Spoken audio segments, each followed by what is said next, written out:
একজন রাজপুত্রকে মৃত ঘোষণা করা হলো, তার শেষকৃত্য সম্পন্ন করা হলো। কিন্তু 12 বছর পর তিনি আবার ফিরে এলেন। শুধু যে এলেন তাও না, তিনি আদালতে প্রমাণ করলেন যে তিনি সে রাজপুত্র যিনি 12 বছর আগে মারা গিয়েছিলেন। তিনি কি সত্যি সে হারিয়ে যাওয়া রাজপুত্র ছিলেন, নাকি ছিলেন ইতিহাসের সবচাইতে বড় প্রতারক? আজ আমরা জানবো বাংলার মাটি কাঁপানো সে ভাওয়াল সন্ন্যাসীর গল্প, যেখানে একটা মৃতদেহ ধ্বংস হয়ে যাওয়ার পরেও 12 বছর পরে ফিরে এলেন এবং নিজের অস্তিত্বের লড়াই লড়ে গেলেন। গল্পের শুরু তৎকালীন পূর্ববঙ্গে, যেটা বর্তমানে বাংলাদেশের গাজীপুর জেলা। এক বিশাল প্রভাবশালী রাজবংশ ছিল, ভাওয়াল রাজ স্টেট। এই জমিদারির বিশালতা এতই ছিল যে তৎকালীন সময়ে তাদের বার্ষিক আয় ছিল কয়েক লক্ষ টাকা। এই রাজ পরিবারের মেজকুমার ছিলেন রমেন্দ্র নারায়ণ রায়। মেজকুমার পড়াশোনায় খুব একটা ভালো ছিল না। তার পুরো সময় কাটতো শিকার, কুস্তি, দৌড়ঘোর, এমন চরম বিলাসী জীবনযাপনের মধ্য দিয়ে। তার গায়ের রং ছিল ফর্সা, শরীর ছিল বলিষ্ঠ এবং মুখে ছিল এক অনন্য রাজকীয় তেজ।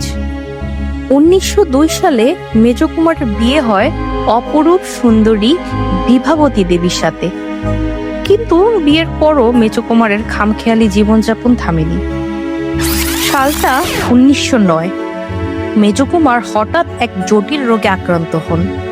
ধারণা করা হয় রোগটি ছিল ফিসিলিস। চিকিৎসকদের পরামর্শে হাওয়া বদল এবং চিকিৎসার জন্য মেজকুমার, তার স্ত্রী বিভাবতী দেবী এবং বিভাবতী দেবীর ভাই সত্যেন্দ্রনাথ ব্যানার্জি এবং এক বিশাল রাজকীয় বহর নিয়ে পাহাড়ি শহর দার্জিলিংয়ে যান। দার্জিলিংয়ে যাওয়ার কিছুদিন পর মেজকুমারের অবস্থা আশঙ্কাজনকভাবে খারাপ হতে শুরু করে। একদিন মাঝরাতে খবর আসে মেজকুমার পেট ব্যথায় মারা গিয়েছেন। সেই রাতেই তড়িঘড়ি করে তার মরদেহ দাহ করার জন্য দার্জিলিংয়ের মহাশ্মশানে নিয়ে যাওয়া হয়। সেখানে তার মৃতদেহ দাহ করা হয়। এরপর তার চিতাভস্ম এবং মৃত্যুর সার্টিফিকেট নিয়ে রাজপরিবারের বাকি সদস্যরা ঢাকায় ফেরত আসেন। মেজকুমারের মৃত্যুর পর তার বিধবা স্ত্রী বিভাবতী দেবী রাজকীয় ভাতা পেতে শুরু করেন এবং ধীরে ধীরে সবাই এই শোক ভুলে যান। মেজকুমারের মৃত্যুর পর কেটে গেল দীর্ঘ 12টি বছর। ভাওয়াল রাজবাড়ির মেজকুমারের নাম মানুষ প্রায় ভুলে গেছে। কিন্তু 1921 সালের এক শীতের সকালে ঢাকার বুড়িগঙ্গা নদীর তীরে এক জটাধারী সর্বাঙ্গে ছাই ভস্ম মাখা নাগা সন্ন্যাসীকে এসে বসতে দেখা যায়। ধীরে ধীরে মানুষের নজরে আসে যে এই সন্ন্যাসীর শারীরিক গঠন, গায়ের রং, চোখের চাহনি এবং হাঁটার স্টাইল হুবহু সেই 12 বছর আগে মারা যাওয়া মেজকুমারের মতো। চারদিকে গুঞ্জন ছড়িয়ে পড়ে। খবর পেয়ে মেজকুমারের বোন এবং ভাওয়াল রাজবাড়ির পুরানো প্রজারা বুড়িগঙ্গা নদীর তীরে ছুটে যান। সন্ন্যাসীকে দেখার পর মেজকুমারের বোন কান্নায় ভেঙে পড়েন এবং দাবি করেন এ অন্য কেউ নয়, এটাই আমার হারিয়ে যাওয়া মেজো ভাই। প্রজারা তাকে হাতিতে চড়িয়ে মহা সমারোহে জয়দেবপুর রাজবাড়িতে নিয়ে আসে। প্রথমে সবাই একটু সন্দেহ করে, কারণ সন্ন্যাসী বাংলায় না হিন্দিতে কথা বলছিল। কিন্তু এরপরই ঘটে যায় এক অদ্ভুত ঘটনা। মেজকুমারের একটা পোষা হাতি ছিল। সেই হাতিটি সন্ন্যাসীকে দেখেই মাথা নিচু করে সালাম জানালো। এরপর সন্ন্যাসী মেজকুমারের শরীরের কিছু গোপন জন্মদাগ ও শিকারের সময় বাঘের থাবায় ক্ষতচিহ্নগুলো দেখালেন। তখন হাজার হাজার প্রজা চিৎকার করে উঠল, মেজকুমার ফিরে এসেছেন। তাহলে সেদিন দার্জিলিংয়ে কাকে দাহ করা হলো? এরপরেই সেই রাতের আসল সত্যটি প্রকাশ করা হলো, যা শুনলে গায়ে কাটা দেয়। দার্জিলিংয়ের সেই রাতে মেজকুমার আসলে মারা যাননি, বরং রাজবাড়ির সম্পত্তি হাতিয়ে নেওয়ার জন্য তাকে ধীরে ধীরে বিষ প্রয়োগ করা হয়। তিনি যখন প্রায় অচেতন হয়ে পড়েন, ডাক্তাররা তাকে মৃত ঘোষণা করেন। তাকে দাহ করার জন্য যখন দার্জিলিংয়ের মহাশ্মশানে নিয়ে যাওয়া হয়, সেখানে এক ঘটনা ঘটে। শ্মশানে যখন চিতা প্রস্তুত করা হচ্ছিল, ঠিক তখনই আকাশ ভেঙে প্রলয়ঙ্কারী ঝড় বৃষ্টি শুরু হয়। ঝড় এত তীব্র ছিল যে দাহ করতে আসা মানুষজন মৃতদেহ শ্মশানে রেখেই কাছাকাছি একটা আশ্রয়ে গিয়ে আশ্রয় নেয়। ঝড়ের তোড়ে চিতার আগুন নিভে যায় এবং বৃষ্টির ঠান্ডা পানিতে মেজ কুমারের জ্ঞান ফিরে আসে। তিনি তখন ব্যথায় চিৎকার করে ওঠেন। ঠিক এই সময় ওই শ্মশান ঘাট দিয়ে যাচ্ছিলেন একদল নাগা সন্ন্যাসী। তারা চিতার উপর একজন জ্যান্ত মানুষকে ছটফট করতে দেখে তাকে উদ্ধার করেন এবং তাকে সাথে করে নিয়ে যান।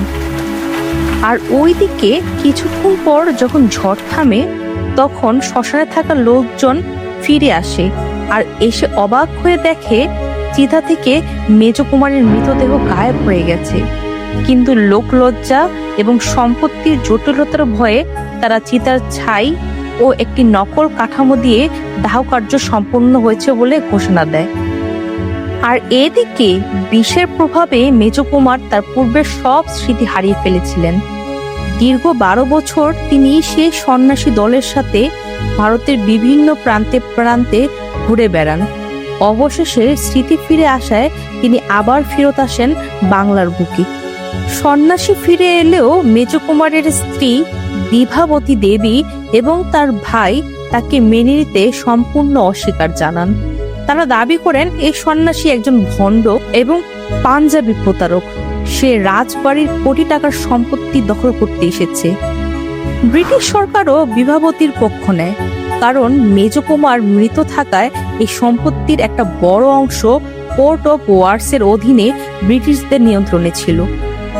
অবশেষে 1930 সালে সন্ন্যাসী নিজের অধিকার ফিরে পাওয়ার জন্য ঢাকার আদালতে মামলা দায়ের করেন এবং শুরু হয়ে যায় ইতিহাসের অন্যতম দীর্ঘ এবং ব্যয়বহুল আইনি লড়াই।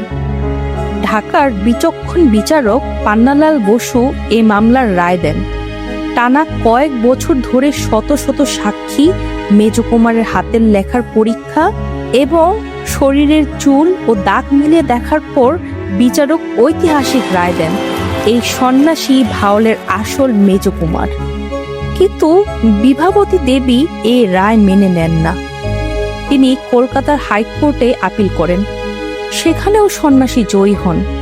এরপর মামলা চলে যায় লন্ডনের প্রিভি কাউন্সিলে, যা ছিল তৎকালীন সময়ের সর্বোচ্চ আদালত। দীর্ঘ 16 বছরের আইনি লড়াই শেষে 1946 সালের 30 জুলাই লন্ডনের প্রিভি কাউন্সিল চূড়ান্ত রায় দেয় সন্ন্যাসী আসল মেজ কুমার রমেন্দ্র নারায়ণ রায় এবং রাজবাড়ির সমস্ত সম্পত্তি তার। মামলা জিতে মেজ কুমার পরম শান্তিতে কলকাতার এক মন্দিরে পুজো দিতে যান। কিন্তু নিয়তির কি নিষ্ঠুর পরিহাস! রায়ের ঠিক 3 দিন পর 3 আগস্ট 1946 সালে মেজ কুমার হঠাৎ স্ট্রোক করেন এবং মারা যান। তিনি যেদিন মারা যান সেদিনও নাকি সেই দার্জিলিং এর রাতের মতো আকাশ ভেঙে মেঘ বৃষ্টি শুরু হয়। সন্ন্যাসীর মৃত্যুর পর মেজ কুমারের স্ত্রী বিভাবতী দেবী মেজ কুমারের সম্পত্তি নিতে অস্বীকৃতি জানান, কারণ তার মতে ওই সন্ন্যাসী ছিলেন একজন ভণ্ড। যদি তিনি সম্পত্তির অংশ নিতেন তবে পরোক্ষভাবে মেনে নেওয়া হতো যে সন্ন্যাসী তার স্বামী ছিলেন এবং এত বছর ধরে সে মিথ্যা মামলা লড়ে গিয়েছিলেন। বিভাবতী দেবী আজীবন বিধবার মতনই জীবন কাটিয়ে যান। আপনার কি মনে হয় মেজ কুমারের এই ফিরে আসা কি কোনো মিরাকেল ছিল, নাকি ছিল ইতিহাসের সবচেয়ে বড় ধোঁকা? আমাদের কমেন্টে জানান। আর এরকম আরো ভিডিও পেতে আমাদের চ্যানেলটি সাবস্ক্রাইব করে রাখুন এবং ভিডিওটি ভালো লাগলে একটা লাইক দিয়ে রাখুন। আবার দেখা হবে অন্য কোনো ভিডিওতে। ধন্যবাদ।